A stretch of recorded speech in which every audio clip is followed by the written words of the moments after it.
Hello అండి. Welcome back to our channel. ఇవాల్టి recipe ఏంటనుకుంటున్నారా?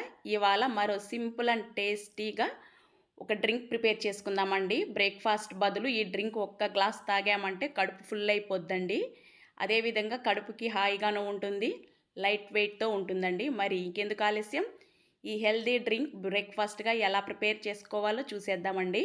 చాలా సింపుల్‌గా ఉంటుందండి. కొంతమందికి పొద్దున్నే టిఫిన్స్ తినటం ఇష్టం ఉండదండి. లిక్విడ్‌గా తీసుకుందాము అనుకుంటారు. అలాంటి వాళ్ళకి ఇది చక్కటి డ్రింక్ అండి. ఇప్పుడు ముందుగా మిక్సీ జార్ తీసుకొని అందులోకి కొద్దిగా పంప్కిన్ సీడ్స్ తీసుకోండి. 4, 5 జీడిపప్పు తీసుకోండి. అదేవిధంగా కొద్దిగా పిస్తా పప్పు యాడ్ చేసుకొని కాస్త బరకగా మిక్సీ పట్టేసుకుందామండి. ఈ పౌడర్ యాడ్ చేసి డ్రింక్ ప్రిపేర్ చేసుకుంటే సూపర్ టేస్టీగా ఉంటుంది. కడుపు ఫుల్ అయిపోద్దండి. టిఫిన్స్ ఏమీ తిననవసరం లేదు ఉదయం పూట. చూడండి చక్కగా ఇలా కాస్త బరకగా ప్రిపేర్ చేసుకోవాలండి. మెత్తగా ఉండకూడదండి. కాస్త బరక అనేది ఉండాలి. ఇలా ప్రిపేర్ చేసి పక్కన పెట్టేసుకుందాము. ఇప్పుడు స్టవ్ పైన కడాయి పెట్టుకొని కడాయిలోకి ఒక 1/2 litre full cream milk add చేసేసుకోండి. ఇప్పుడు పాలు యాడ్ చేసాం కదండి. ఒక 2, 3 పొంగుల వరకు గరిటెతో కలుపుతూ బాగా మరిగించుకోవాలండి. ఒక పొంగు సరిపోద్దులే అనుకుంటే మిల్క్ అనేది బాగా నీసు వాసన అనేది వస్తుందండి. ప్యాకెట్ పాలు ఉపయోగిస్తుంటాం కదా, బాగా మరిగించుకున్నప్పుడే పాలు టేస్ట్ కూడా బాగుంటాయండి. చక్కగా ఇలా పొంగుతున్నప్పుడు గరిటె తీసుకొని కలుపుతూ ఉండండి.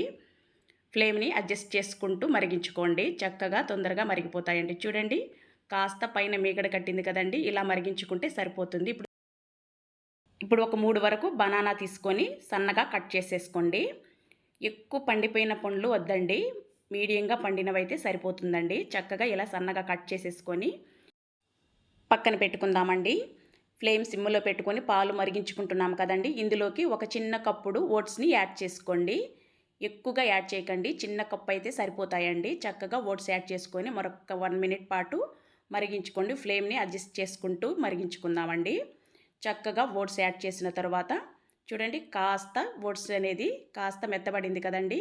ఇలా మెత్తబడిన తర్వాత మనం ముందుగా మిక్సీ పట్టుకున్న పౌడర్ కూడా ఇందులో యాడ్ చేసేసుకోవాలండి. ఇప్పుడు ఇలా యాడ్ చేసుకొని చక్కగా గరిటెతో ఇలా మిక్స్ చేసుకుంటూ ఉన్నామంటే పాలు అనేది కాస్త చిక్కబడతాయండి. అప్పటి వరకు కాస్త ఫ్లేమ్ని అడ్జస్ట్ చేసుకుంటూ చక్కగా మరిగించుకోండి. ఇలా మరుగుతున్నప్పుడు ఇందులోకి ఒక 2 టేబుల్ స్పూన్ బూస్ట్ యాడ్ చేసుకోండి. మరొక్కసారి మిక్స్ చేసుకుందామండి. చూడండి చక్కగా ఇలా మిక్స్ చేసుకున్న తర్వాత ఫ్లేమ్ని లో ఫ్లేమ్లో పెట్టుకోవాలండి. ఇప్పుడు మనం ముందుగా కట్ చేసుకున్నాం కదండి బనానా ముక్కలు, అవి కూడా ఇందులో యాడ్ చేసేసుకోండి. చక్కగా ఇప్పుడు మొత్తం మిశ్రమాన్ని బాగా కలియబెట్టుకొని స్టవ్ కట్టేసుకొని పూర్తిగా చల్లారబెట్టుకోవాలండి. మీకు ఈ డ్రింక్ని వేడివేడిగా తాగాలి అనుకుంటే ఇలా డైరెక్ట్గా తాగేయచ్చండి. చల్లార పెట్టుకొని మనం జ్యూస్లా ప్రిపేర్ చేసి తాగాలంటే మిక్సీ జార్లోకి యాడ్ చేసుకొని కొద్దిగా ఐస్ క్యూబ్స్ యాడ్ చేసుకొని మిక్సీ పట్టుకుందామండి. మిక్సీ పట్టుకొని సర్వ్ చేసుకుంటే టేస్టీ డ్రింక్ రెడీ అయిపోయింది. చూడండి చాలా సింపుల్గా ఉంటుందండి. మన ఇంట్లో ఉన్న వాటితోనే ఉదయం పూట బ్రేక్ఫాస్ట్ బదులు ఇలా లిక్విడ్గా తీసుకుంటే కడుపు ఫుల్ అయిపోతుందండి. మధ్యాహ్నం దాకా ఫుల్ ఎనర్జీగా ఉండొచ్చండి. మరి చూసారు కదా, ఈ హెల్తీ డ్రింక్ మీరు కూడా ప్రిపేర్ చేసుకొని ఎంజాయ్ చేయండి. కొంతమందికి వేడిగా తీసుకోవటం ఇష్టం ఉంటుందండి. అలాంటప్పుడు ఐస్ క్యూబ్స్ స్కిప్ చేసేసి వేడిగా తాగేయచ్చండి. లేదా చల్లగా కావాలి అనుకున్నప్పుడు ఐస్ క్యూబ్స్ యాడ్ చేసుకొని మిక్సీ పట్టుకోండి. టేస్ట్ అయితే సూపర్గా ఉంటుందండి. ఓసారి టేస్ట్ చూడండి, మళ్ళీ తాగాలి అనిపిస్తుందండి. అంత మంచి రుచిగా ఉంటుంది డ్రింక్ అనేది.